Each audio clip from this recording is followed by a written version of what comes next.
আপনি? আগে সাহাব, আজকে শুনলাম মিনি বিটির শাদি আছে, তো আমি ওর জন্য কিছু শুকনো ফল দিয়েছি। যদি আপনি আজ্ঞা দেন, এই ফলগুলোকে আমি ওকে দিতে পারি। অনেক বছর কেটে গেছে, ও হয়তো তোমাকে চিনতে পারবে না।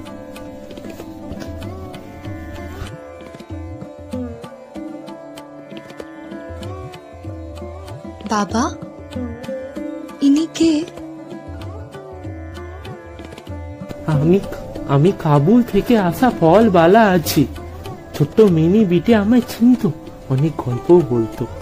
पर लगता है आज वो मिनी बिटिया बहुत बड़ी हो चुकी है।